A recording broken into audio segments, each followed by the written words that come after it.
श्री शिवाय नमस्तुभ्यम। हर हर महादेव। गुरुजी बहुत सारे ऐसे उपाय बताते हैं जो समय के साथ सभी भूल जाते हैं, पर वो उपाय विशेष होते हैं और उन्हें एक बार मात्र कर देने से आपको आपकी कामना पूरी होती नजर आती ही है। और आज हम आपको 3 ऐसे विशेष उपायों की जानकारी दे रहे हैं जो नंदीश्वर से जुड़े हुए उपाय हैं।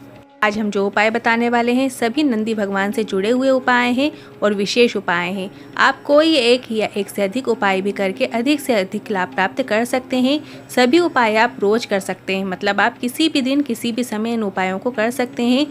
आज भी आप ये उपाय कर सकते हैं। तो बढ़ते हैं पहले उपाय की ओर। 7 बेलपत्र वाले नए उपाय की जानकारी देते हुए गुरुजी ने बताया था, ध्यान से समझिएगा। 7 बेलपत्र आपको 7 स्थानों पर अर्पित करनी है। अब वो 7 जगह कौन कौन सी है जहाँ पर आपको बेलपत्र अर्पित करनी है। तो पहले 7 बेलपत्र आपको ऐसे ले लेना है जो कहीं से भी खंडित ना हो। अब पहली बेलपत्र आपको अपने घर में, रसोई घर में जहाँ पर आप पानी भर के रखते हो, एक बेलपत्र आपको उस पानी के पात्र के पास किसी कटोरी में रख देना है और इसके बाद उसी पानी के पात्र में से एक कलश जल भर लीजिए और आपको निकल जाना है। अब बचिए आपके पास 6 बेलपत्र। 6 बेलपत्र लेकर आपको निकल जाना है। सबसे पहले आपको बेलपत्री के वृक्ष के नीचे जाना है। वहाँ पर आपको दूसरे नंबर की बेलपत्र अर्पित कर देना है और थोड़ा सा जल चढ़ाना है। पूरा जल नहीं चढ़ाना है, सिर्फ थोड़ा सा जल चढ़ाना है। बाकी कलश का जल लेकर आपको शिवालय पहुंच जाना है। अब 2 बेलपत्र आपने चढ़ा चुके हो, एक आपने अपने घर के मटके के पास रखे हो और दूसरी बेलपत्र आपने बेलपत्री के वृक्ष के नीचे चढ़ा दी है। अब बची आपके पास 5 बेलपत्र। अब आपको 5 बेलपत्र लेकर शिवालय पहुंच जाना है और जो कलश में जल बचा है वो लेकर शिवालय जाना है। तीसरे नंबर की बेलपत्र आपको सबसे पहले शिवालय में पहुंचकर नंदी का जो उठा हुआ चरण होता है वहां पर आपको रख देना है। नंबर की बेलपत्र नंदी के उठे हुए चरण में रख देने के बाद चौथे नंबर की जो बेलपत्र है उसे आपको माता अशोक सुंदरी के स्थान पर अर्पित कर देना है। माता अशोक सुंदरी के स्थान पर उल्टी बेलपत्र अर्पित होता है। जैसे आप शिवलिंग के ऊपर बेलपत्र अर्पित करते हो वैसे ही आपको अशोक सुंदरी माता के स्थान पर बेलपत्र अर्पित करना है और जो बेलपत्र की डंडी है वो जलाधारी की ओर करते हुए अर्पित करना है।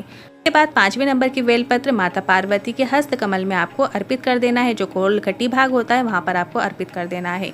इसके बाद जो 6वें नंबर की बेलपत्र है उस बेलपत्र को शिवलिंग के ऊपर अर्पित कर देना है। पर ध्यान रखिए, जब आप बेलपत्र शिवलिंग के ऊपर अर्पित करेंगे तो उसकी जो डंडी का मुख है वो आपके ठीक विपरीत दिशा की ओर होना चाहिए। मतलब जहाँ से भी खड़े होकर या बैठकर आप बेलपत्र अर्पित कर रहे हैं, जो बेलपत्र की डंडी है वो आपसे विपरीत दिशा की ओर होना चाहिए। पत्ती का मुख आपके साइड होना चाहिए। इस बात का आपको ध्यान रखना है। अब बची आखिरी नंबर की बेलपत्र, मतलब 7वें नंबर की बेलपत्र। उससे आपको जो ऊपर जलाधारी बंधी होती है, जलाधारी में आपको स्पर्श कराना है और उस बेलपत्र को स्पर्श कराने के बाद थोड़ा सा जल उस जलाधारी के अंदर आपको डाल देना। जो कलश का जल आप लेकर गए हो उसे आपको जलाधारी में डाल दें और इसके बाद पूरा जल आपको शिवलिंग के ऊपर अर्पित कर देना है और उस बेलपत्र को अपने घर में रख लो। जो आपने जलाधारी में ऊपर टच करवाई है, स्पर्श कराई है, उस बेलपत्र को आपको अपने घर में जाकर रख लेना है। घर में आप कहीं पे भी रख सकते हैं, आप तिजोरी में रख सकते हैं या फिर आपके पास जो पुराण होती है, आरती की किताबें होती हैं, चालीसा होती है, आप उसमें भी रख सकते हैं। आप बाबा से निवेदन करके वो बेलपत्र लेंगे तो आपको धन की कमी, पैसों की तंगी है वो शीघ्र अतिशीघ्र दूर हो जाती है। और बाबा से निवेदन कीजिएगा कि रुद्राक्ष महोत्सव के पहले बाबा ऐसा धन दें कि तुम सीहोर में आकर कथा का श्रवण करो। ये गुरुजी का बताया बिल्कुल नया धन प्राप्ति उपाय है जिसे आप कभी भी किसी भी दिन कर सकते हैं। और शॉर्ट में समझ लीजिए बेलपत्र आपको कहाँ कहाँ अर्पित करना है। देखिए, पहली बेलपत्र आपको अपने घर के मटके के पास रखना है और एक कलश जल भर के निकल जाना है। दूसरी बेलपत्र आपको बेलपत्री के वृक्ष के नीचे अर्पित करना है, थोड़ा सा जल अर्पित कर देना है। तीसरी बेलपत्र आपको नंदी के उठे हुए चरण पर अर्पित करना है। चौथी बेलपत्र आपको माता अशोक सुंदरी के स्थान पर अर्पित करना है। 5वीं बेलपत्र गोलकटी भाग में माता पार्वती के हस्त कमल में अर्पित करना है। 6ठी बेलपत्र आपको शंकर भगवान की शिवलिंग के ऊपर अर्पित करना है और 7वीं बेलपत्र आपको ऊपर जलाधारी में स्पर्श करके अपने पास रख लेना है। देखते हैं अगले दूसरे उपाय की ओर। अगर आपने बहुत सारे उपाय कर लिए, कोई और उपाय काम कर ही नहीं रहे हैं, तो आप नंदी भगवान को प्रसन्न करें, क्योंकि भोलेनाथ को नंदी भगवान अत्यंत प्रिय हैं और नंदी भगवान अगर आपकी बात भोलेनाथ को कहेंगे तो आपकी परेशानियां भी निश्चित दूर होंगी। आपको बस इतना करना है, शिव मंदिर में शिवलिंग के पास पे नंदी भगवान बैठे हुए हैं, नंदी भगवान विराजमान है, वहाँ पर जाकर आपको पास जाकर बैठ जाना है। वहाँ पर आपको बैठ जाना है। बैठने के बाद आपको उनसे ओम बोलकर अपनी व्यथा बताएं कि हे नंदी भगवान, आप भोलेनाथ से बोलते क्यों नहीं? मेरे जीवन से परेशानियां दूर होने का नाम ही नहीं ले रही हैं।